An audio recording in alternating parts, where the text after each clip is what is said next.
पता बा कौन गाना है?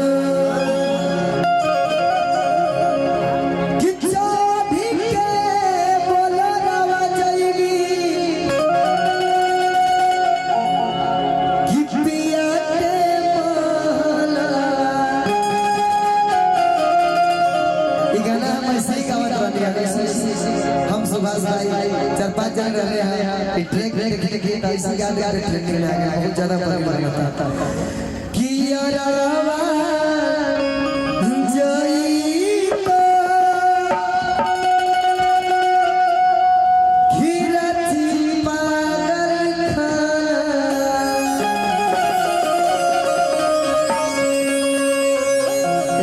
सबसे ज्यादा ट्रेंड चला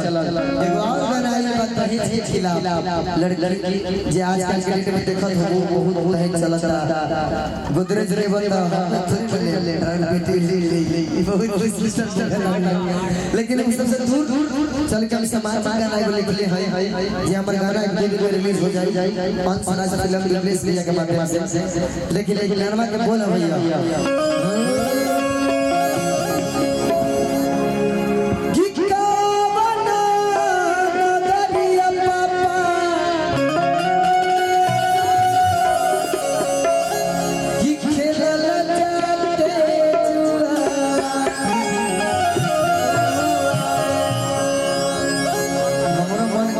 शादी के लिए आप उम्मीद करता है कि लिख रहे हैं आप लोग के गाने कि आप लोग अच्छा लगेगा और ये गाना का बोल है कि पापा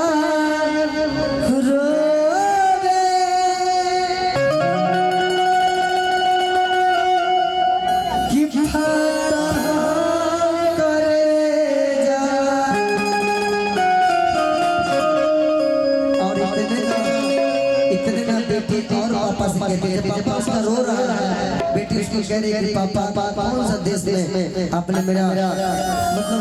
जुआ होता है एक प्रकार का उसमें आपने मुझे हार गए देखिए बेटी और उससे आगे आगे कहती है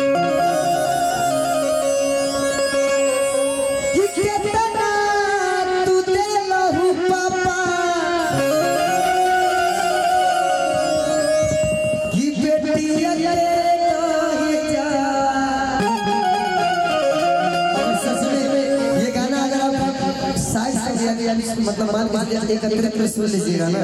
जैसे मेरा एल्बम है तो आप वाकई में रोने लग जाइएगा ये एल्बम सुन के क्योंकि मैंने जो लिखा है खुद मैं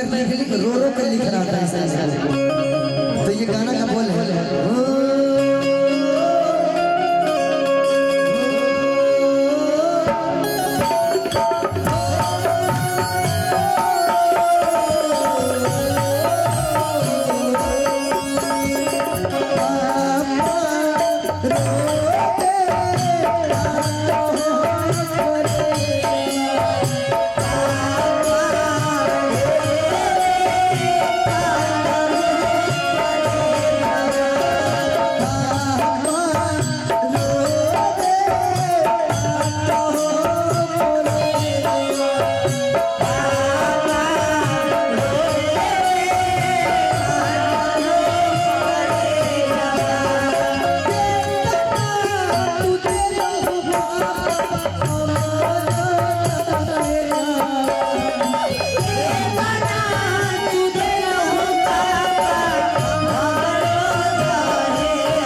स्टेज प्रोग्राम एंटरटेनमेंट के माध्यम से करवाना हो तो आप हमें किसी भी अवसर पर संपर्क कर सकते हैं। हमारा जो कॉन्टैक्ट है स्मार्ट एंटरटेनमेंट ग्रुप स्टेज शो, जिनका स्थान चंदाहा वैशाली और जिनका ऑर्गेनाइजर हमारे दो व्यक्ति मिस्टर प्रमोटर सुभाष शुभम और फल्टन कॉपी चैनल। आप हमें किसी भी अवसर पे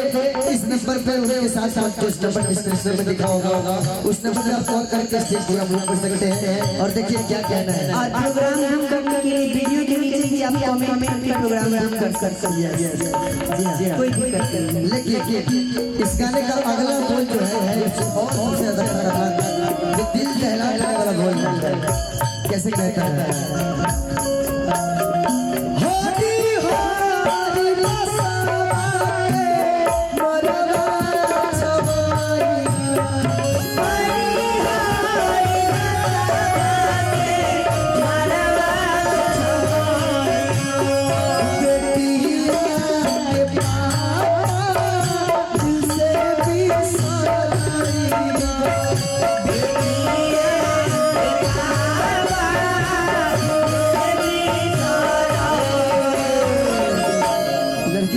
ये पापा ना ये डैड इंग्लिश में जिसको डैड बोलते हैं, पापा बोलते हैं, पिताजी बोलते हैं। बेटी कहती है पिताजी आज तो मेरा आपने हरा हरा पास सवा दिया, आज आप कौन सा जब मेरा पापा जो भगवान ने हमको बेटी में जन्म दे दिया, जो आपसे आज मेरा साथ चल रहा है पापा बड़ा रो पगली कह रही है कौन भाव से बाबू न पगली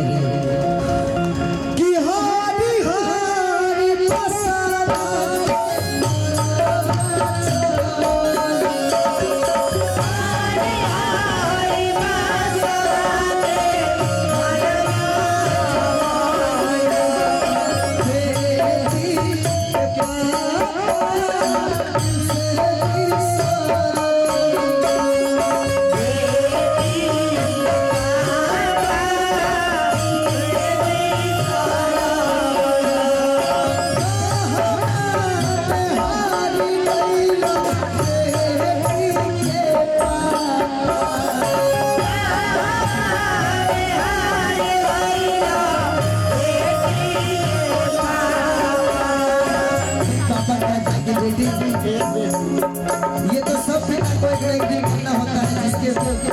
सर पे बेटी का बोझ हो जाए। पिता तो हमेशा ही करते रहते हैं, समाज से बच के रहता है कि कहीं भी अगर कोई दूसरा बहुत बात होता है। लेकिन देखिए उसका पापा का क्या कहना साजिद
तो मुझे मन किया था कि आपको बुलाऊं,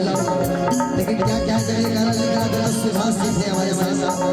और मुझे ये गाना ऐसा लगा कि वाकई में ये गाना अगर मैं यूट्यूब चैनल पे छोड़ता हूँ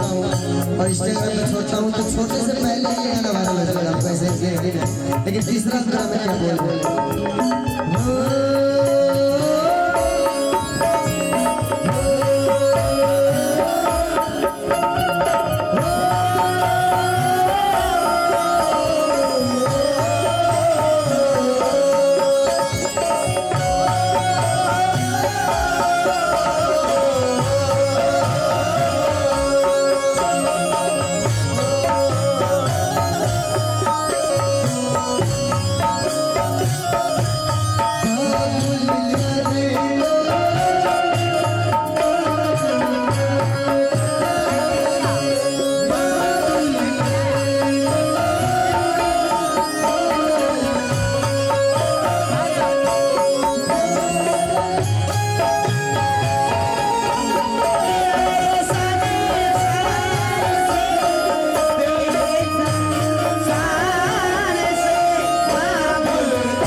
जो लास्ट फीलिंग है जब बेटी अपने पिता से साथ छोड़ के जा रही है तो क्या फीलिंग है?